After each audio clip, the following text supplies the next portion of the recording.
আজকে আমার জন্মদিন, কিন্তু এই জন্মদিনটা কিন্তু এখনকার না, 2021-এ, মানে আমার বিয়ের যখন 2 বছর হয় তখনকার জন্মদিন। তখন কিন্তু মামনি আর বাবা আমাদের সঙ্গে থাকতো না, আমার বিয়ের আগে থেকেই তারা ভাড়া বাড়িতে থাকতো।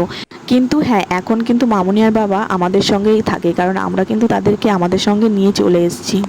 আমার জন্মদিনের আগে আমরা গেছিলাম মামুনির ওখানে, আর মামুনি দেখো আমার জন্য কিন্তু জন্মদিনের দিন রান্না বান্না করে আমার জন্মদিন পালন করেছিল।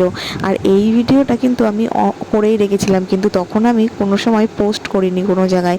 আজকে আমি পোস্ট করছি, কারণ কি এই ভিডিওটা আমার কাছে খুবই মূল্যবান, সারা জীবনের জন্য যাতে স্মৃতি হয়ে থাকে তার জন্যই আমি পোস্ট করছি আর তোমাদেরকে দেখাচ্ছি। এটা কিন্তু আমার কাছে অনেক বড় পাওয়া যে আমার শ্বশুরবাড়িতে আমার শ্বশুর শাশুড়ি আমার জন্মদিন পালন করছে।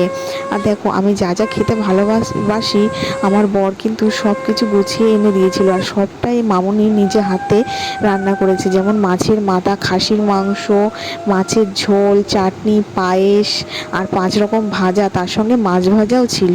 আর এখন আমার শ্বশুরমশাইও কিন্তু আমাকে আশীর্বাদ করছে, আর আমার কিন্তু সেদিনকে খুবই ভালো লাগছিলো, কারণ এরকমভাবে আমার কখনো জন্মদিন হয়নি।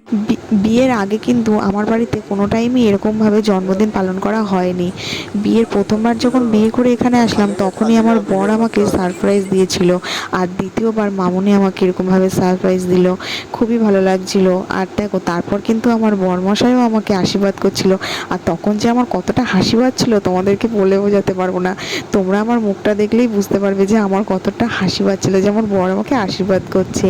আর ক্যামেরাটা কিন্তু মামুনি ধরে রেখে দিয়েছিল, আমি তো আশাই করিনি যে মামুনি এত সুন্দর ক্যামেরাটাও ধরতে পারবে। তো সেদিনের দিনটা কিন্তু আমার ভীষণ ভীষণ ভালো কেটেছিল।